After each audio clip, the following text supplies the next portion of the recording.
Hello, good morning po. Ayan po, kagigising ko lang po. Naisipan ko hong maglumpiang sariwa dahil po sobrang dami naming gulay. Para naman po mapakinabangan, hindi masayang. Ayan po, ang dami naming tray. Yan po pinaglagyan ng gulay kasi po every Friday, nag-uuwi po yung asawa ko galing sa company nila. May palibre po silang gulay tuwing Friday. Ayan, dalawang tray po ang inuuwi niya kada linggo. Kaya halos di po namin naaagad. Ito nga po, naghiwa na po ako ng kamote, carrots, parsnip, broccoli, at saka cabbage po na purple. Hirap na hirap pa nga po ako sa paghihiwa ng kamote dahil sobra po kasing tigas ng kamote at sobra po kasing talino ng aking kutsilyo din. Sa kabaligtaran, pagkatapos ko pong nahiwa ang kamote, sinunod ko na po ang broccoli. Ito na po ang lahat ng nahiwa ko, green and purple cabbage, sweet potato, carrots, broccoli. So, ayan na po lahat ng ginayat ko. Pinaguhugasan ko na rin po. Ayan. Kasama na rin po yung parsnip dyan. Yung parang carrots po siya pero white siya. Tara po, start na tayo. Lagyan po natin ng mantika, sibuyas. Dagdagan na rin po natin ng bawang. At konting pork po na natira lang namin sa ref. Umpisa na po natin lagyan ng gulay. Nilagay ko na po ang carrots, sweet potato, yung ating kamote. At nilagyan ko lang po ito ng North Chicken Cubes, pampadagdag lasa. Nilagyan ko po siya ng isang piraso. And after that, nilagyan ko lang po siya ng konting toyo. Pagkatapos ko po nilagyan ng toyo, nilagay ko na rin po ang broccoli. Basta sabi-sabi nyo lang po ng gulay. Mekos-mekos nyo lang po siya. Nakat ko na lang po kasi para po tayo ay mabilis. Pagkatapos ko po siyang imekos-mekos, nilagay ko na po ang green and purple cabbage para po makulay ang buhay. At para po lalong masarap, lagyan po natin ng Mamacita's oyster sauce. Imekos-mekos again. At lagyan po natin ng konting water. And add black pepper. At hintayin na po nating maluto-luto ang ating gulay. At ito na nga po siya, naluto. Hinabol ko pa po ang parsnip. Nakalimutan po ilagay ang parsnip pero naihabol naman po. Tingnan nyo nga po, masarap na masarap ang itsura.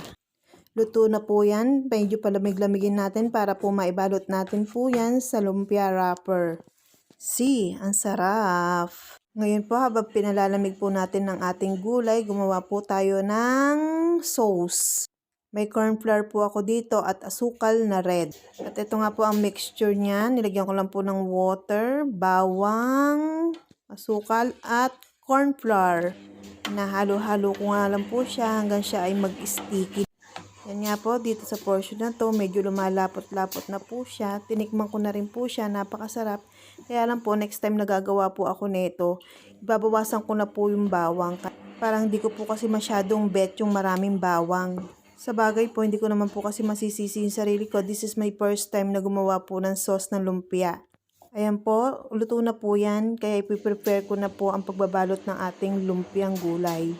Start na po tayong magbalot. Ito po ang aking ginamit na pambalot. Ayan, nag-start na po akong magbalot-balot dyan. Yan. Medyo mainit-init pa po ang ating gulay. Pero inumpisahan ko na rin po para matapos na rin po tayo agad. Medyo lumiliyad nga po ako dyan. Umiiwas po kasi ako sa usok ng gulay. Ayoko po kasi tumatama yung amoy ng gulay sa aking damit. Umaamoy po kasi sa damit ko. Bumabaho po kasi yung damit. Dito pa naman po sa UK, walang palitan ng damit. Pero alam niyo po, true po yun. Sa sobra po kasing lamig, minsan 3 araw, 4 na araw, talagang hindi po kayo maliligo. Pati sa damit, ala na po pa talagang palitan, madalang lang. True po yun. Kasi dito po sa UK, hindi nyo na po talaga maiisipan po maligo dahil sa sobrang lamig at hindi naman po kayo pagpapawisan at hindi naman po talaga kayo madudumihan. Or di gano talagang madudumihan. Ito nga po para makaiwas po sa usok, inutusan ko po or nag-request po ako sa aking jowa na lagyan ako ng paborito kong panangga, ang black bag or garbage bag. Very supportive po yan sa lahat ng mga ginagawa ko. Dahil kanina nga po bumili siya ng lumpia wrapper, sabi niya po sa akin, binili daw po niya ako ng hikaw at saka headband. Ayan, nilagay nga po niya sa akin. Hindi naman niya alam kung paano ilagay. Ginawa pa akong parang albularyo pero natutuwa naman po ako sa kanya kasi kahit hindi ko po hinihiling basta't nagustuhan niyang ibili sa akin, bibili niya po sa akin. Magugulat na lang po ako na ibili na niya ako. Lahat naman po ng ginagawa niya sa akin na-appreciate ko naman po. At eto nga po, tapos na po akong magbalot ng lumpia. Siguro may 12 pieces po ang aking nabalot. At yung isa nga po ay sinubukan natin para po malasahan natin kung ano po ang lasa. Ayan nga po, pinipintahan ko na para ating tikman ang ating pinagpaguran ng umagang umaga. Wala nang suklayan, wala nang hilamusan, nagluto agad. At ito nga po, laki ng buka ng bunganga ko. Wow, tastes so good. Masarap po siya talaga, promise. Next naman po ang aking asawa, yan, si Mutsarap. Thank you for watching guys, bye!